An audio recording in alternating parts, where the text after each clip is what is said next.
Bueno, ahora vamos a hablar de neumonías bacterianas agudas. Mi nombre es Luis Francisco García y les voy a estar hablando un poco de las neumonías. Primero debemos definir qué es una neumonía y podemos darle la acepción de que es una inflamación del parénquima pulmonar, pero de etiología infecciosa.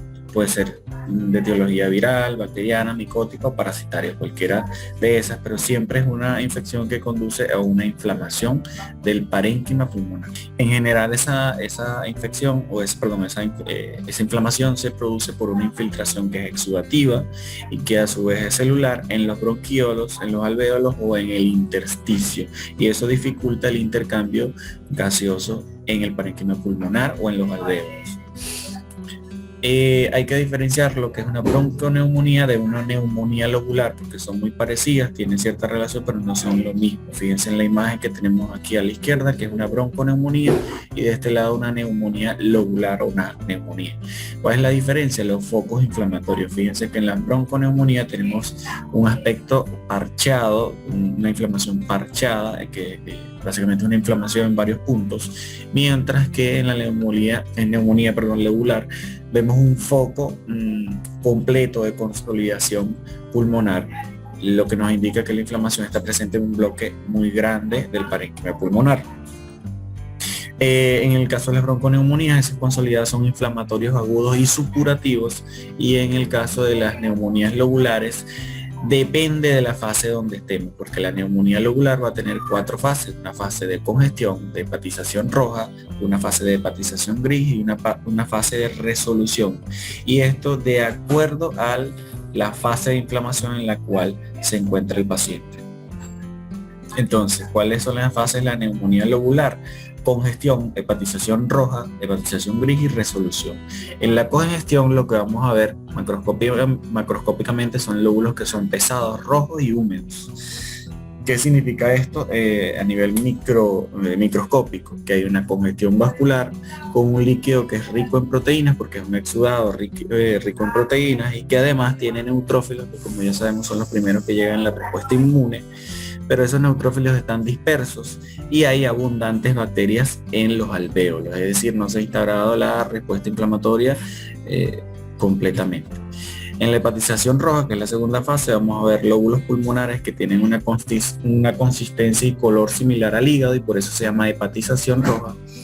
Eso a nivel macroscópico, y a nivel microscópico vamos a ver espacios alveolares que están llenos de neutrófilos, porque ya han llegado más neutrófilos, que ha habido más quimiotaxis, más atracción de neutrófilos al espacio tisular. Va a haber eritrocitos y fibrina, porque hay una reacción inflamatoria que después va a sustituir ese tejido. En la hepatización gris hay, desde el punto de vista macroscópico, un pulmón que se va a ver seco, gris y firme, por eso su nombre.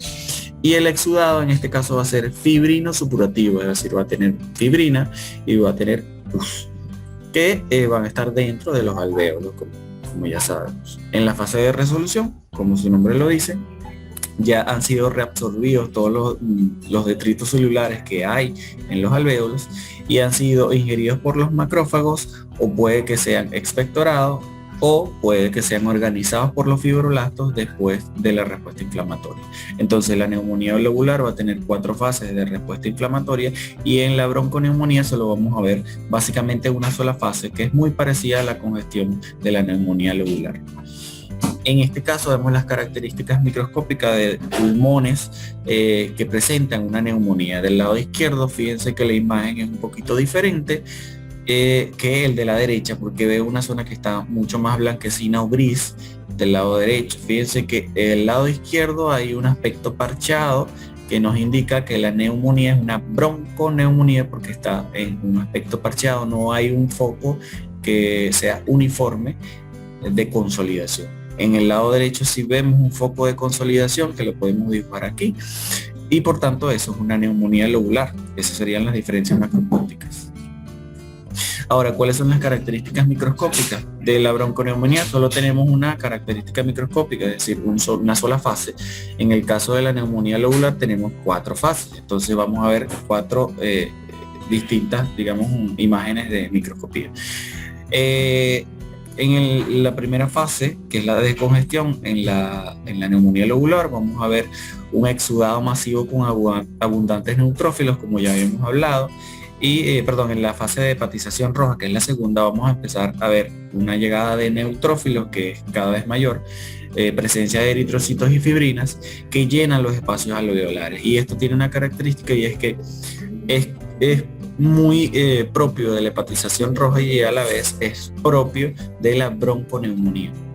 Es decir, este es el patrón microscópico que vamos a ver en esa fase de la neumonía lobular y además en la bronconeumonía. Luego tenemos la presencia de eritrocitos que han sido desintegrados o degradados, y la persistencia de un exudado fibrinoso supurativo, y eso era lo que veíamos o lo que hablábamos en la hepatización gris. Por otro lado, que es la última fase de la neumonía lobular, tenemos la resolución, que es la última fase. Aquí es donde íbamos a ver un crecimiento de fibroblastos, y fíjense que está más eosinófilo porque hay un crecimiento de esos fibroblastos y hay una degradación de todos los detritos celulares que quedaron dentro de los espacios alveolares, y ya se está resolviendo la inflamación. Ok, ahora hablemos un poquito de neumonía en general. Recuerden que la neumonía es una causa muy común de infecciones respiratorias y tiene una gran morbilidad y mortalidad por lo menos en Estados Unidos. No tenemos datos de Venezuela. Suelen sobreañadirse a una infección respiratoria viral, es decir, las neumonías bacterianas agudas siempre están relacionadas con infecciones respiratorias virales que ocurren antes en el paciente, y suelen aparecer siempre y cuando los mecanismos de defensa local del aparato respiratorio estén deteriorados o el sistema inmune del paciente el sistema inmune del paciente esté deteriorado. Ahora, ¿cuáles son entonces de acuerdo a esas dos causas que describimos, cuáles son los factores que determinan la aparición de una neumonía bacteriana aguda? En el caso del deterioro de los mecanismos de defensa local, la acumulación de secreciones, por ejemplo, un edema pulmonar, es un factor predisponente o un factor que ayuda o aumenta el riesgo de neumonía bacteriana. La pérdida o supresión del reflejo de la tos es otro mecanismo por el cual se favorece la aparición de una neumonía bacteriana, porque obviamente pierdes un mecanismo de defensa o de excreción de cualquier agente que esté en las vías respiratorias. Y la lesión del aparato mucociliar también es un mecanismo que predispone o que facilita, mejor dicho, la aparición de neumonías bacterianas. Por ejemplo, en los fumadores tienen recordemos que lesionan ese aparato mucociliar y existe una metaplasia si el fumador es crónico. En el deterioro de la respuesta sistémica tenemos todas las enfermedades que sean crónicas y la inmunosupresión, que ya sabemos que es un factor predisponente de casi toda la enfermedad, un factor de riesgo. ¿Cuáles son las manifestaciones clínicas de neumonía? Bueno, en general tenemos las que más presentan los pacientes, que son fiebre, tos productiva con esputo purulento, dolor torácico pleurítico, disnea y hemoptisis. Sin embargo, estos no son todos los síntomas. ¿Cómo se clasifican las neumonías? Se clasifican de acuerdo a la situación clínica en la que se adquiere la infección. Es decir, voy a tener dos neumonías de acuerdo a la evolución, al tiempo de evolución. En este caso la dividimos en crónica y aguda, pero las crónicas no nos importan para este seminario por ahora. Y las agudas sí las vamos a dividir en extrahospitalaria, que es la situación clínica en la que se desenvuelve o en la que aparece la infección, y las intrahospitalarias. En el caso de las extrahospitalarias tenemos ahí varios agentes causales que son los más frecuentes, y de las intrahospitalarias también tenemos agentes frecuentes. Hay unos agentes que son frecuentes en las intrahospitalarias que también las vamos a ver en las extrahospitalarias. Vamos a hablar un poco de esos agentes. El primero es Streptococcus pneumoniae, que es un diplococo gram positivo encapsulado, y eso le da mayor virulencia, y tiene forma de lanceta. Forma parte de la flora normal de por lo menos 20% de los pacientes, y eso hace que se den falsos positivos en el diagnóstico, porque es básicamente una flora normal de ese paciente y no es el que está causando la enfermedad en ese caso. Los pacientes esplenectomizados tienen mayor riesgo de sufrir infección severa. Esto es porque los pacientes que no tienen vaso tienen una menor respuesta hacia los organismos o hacia los microorganismos que tengan cápsula o las bacterias encapsuladas, porque el vaso tiene función de reconocimiento y de destrucción de bacterias perdón, disminuye la ozonización de esas bacterias. Se puede prevenir esa enfermedad porque hay vacunas antineumocócicas que tienen los antígenos capsulares y hacen que tú puedas responder muy bien a esa bacteria. En segundo lugar tenemos Haemophilus influenza, que es un bacilo gram negativo que también es encapsulado y también es en forma de lanceta. Y hay varios tipos o serotipos de esa bacteria. Los pacientes esplenectomizados también van a tener una respuesta menor o van a tener una infección más severa porque como es un bacilo o una bacteria encapsulada, bueno, ya hablamos de lo que puede pasar. Esta infección, como todas las infecciones bacterianas respiratorias de tipo neumonía, pueden aparecer después de una infección respiratoria viral, se sobreañaden a esa infección respiratoria y complica un poco más al paciente. En el caso de la población pediátrica, esto se considera una emergencia pediátrica. También se puede prevenir por vacunas, hay vacunas contra Haemophilus influenza. En tercer lugar tenemos Moraxella catarrhalis, que es un coco o se puede disponer también en forma de diplococos gram negativos y es un causante de neumonía bacteriana aguda, sobre todo en los adultos, y es causante de una exacerbación aguda de los pacientes que tienen una enfermedad pulmonar obstructiva crónica. Luego tenemos Staphylococcus aureus, que forma parte de la flora normal, pero bueno, puede causar neumonías bacterianas que se complican mucho. Son cocos gram positivos que se disponen en racimos y como ya les dije, puede aparecer esta neumonía después de una infección respiratoria que es viral y es muy común en niños y en adultos que están sanos, es decir, que no tienen una enfermedad crónica, no tienen ninguna inmunosupresión. Y es común también en adictos a drogas intravenosas y viene de secundaria una endocarditis. Es decir, en estos usuarios de drogas, puede causar una endocarditis y después una neumonía bacteriana. Y como les dije, tiene alto riesgo de complicaciones, puede causar un absceso pulmonar y un empiema, y esto se asocia a la virulencia de Staphylococcus aureus. Por otro lado, lo vamos a ver también o lo vimos antes en el esquema, dentro de los causantes de neumonía intrahospitalaria, y esto es súper importante porque Staphylococcus aureus y el que circula o está en ambientes hospitalarios generalmente es resistente a variedad de antibióticos y por eso es un punto a tener en consideración. Luego tenemos a Pseudomonas aeruginosa, que es un bacilo gram negativo que es móvil y eso lo hace más virulento y está asociado también a infecciones intrahospitalarias y en pacientes que son inmunosuprimidos. Es decir, este puede ser un agente de neumonía bacteriana dentro de la comunidad y dentro del nosocomio, dentro del hospital, de los hospitales. Tiende a invadir los vasos sanguíneos y diseminarse causando bacteriemia. Es una bacteria que puede causar múltiples complicaciones y tiende a causarlas, por eso es tan importante, sobre todo en las neumonías causadas dentro del ambiente hospitalario. Puede causar una septicemia, eso también es porque causa la bacteriemia, entonces eso es lo. Luego tenemos a Klebsiella pneumoniae, que es un bacilo gram negativo que es encapsulado también, igual que Haemophilus y Streptococcus pneumoniae, y está asociado a neumonías que ocurren o que se dan en pacientes que son alcohólicos o malnutridos.